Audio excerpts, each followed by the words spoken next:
According to them, it's white people. Yes, that might be you. A year-end article on the website lists what it says are 37 things white people need to stop ruining in 2018.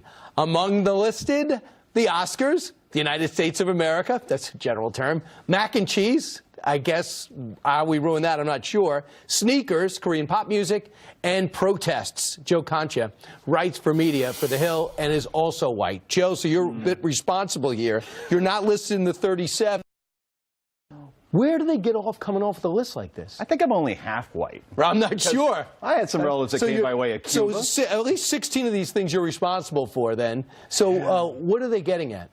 They're getting at that white people are bad for this country. Because one of them was that white people voted for Donald Trump at a 58% clip as opposed to Hillary Clinton at 37. He's in office there for white people caused this. But let's play a game, okay? Okay. Let's swap out white people ruining America 37 ways and put in black or Latino or any minority group. And you tell me how BuzzFeed, the editor, wouldn't be fired right now and how every advertiser on BuzzFeed wouldn't be boycotted. Oh, yeah, believe me. After we saw some of the backlash when the writers on Vanity Fair came forward and just had some sarcastic things to say about Hillary Clinton's terrible behavior over the last year, you saw, and they apologized, you can only imagine.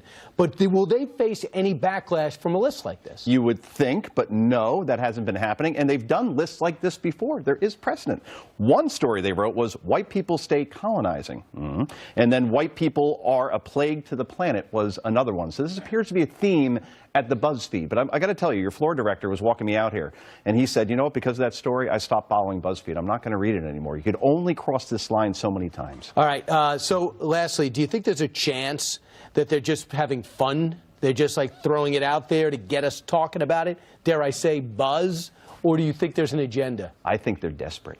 Because I look at the numbers, and they missed their revenue targets, according to the Wall Street Journal, by 50 to 70 million. They were supposed to have an IPO in 2018. Most analysts now say that isn't going to happen. So what do? You try to stir the pot even more and more, and when you do that, you dig the hole deeper and deeper. When you bring a guy like Joe Concha in on a Friday, you got to come up with at least 2 topics, and we think we came up with one. CNN has spent most of this past week breathlessly reporting every detail about a white truck they believe President Trump sent to keep the media from watching him golf at Mar-a-Lago.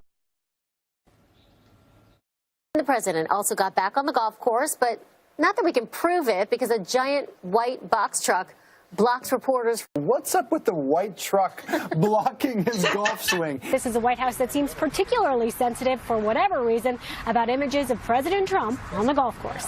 This truck showed up out of nowhere, and we don't know where it came from. Now back to that mysterious truck blocking the president's golf swing from the cameras. One of the advantages of having your own golf course is you could also get a guy to get in a truck to block that golf course from the road. What was the obsession there? I mean, how could they focus like? Not only are his tweets programming the entire network, but so are his non-actions. We ever think about what was in the box truck? Could there have been the ice cream that brings 2 scoops of ice cream? Remember, that was a CNN report that Trump has 2 instead of 1. Or maybe how many Diet Cokes he's having. It's delivering Diet Cokes. So maybe that should be the investigation. Look, CNN is not the network that it once was, under the Aaron Browns and the Bernard Shaws.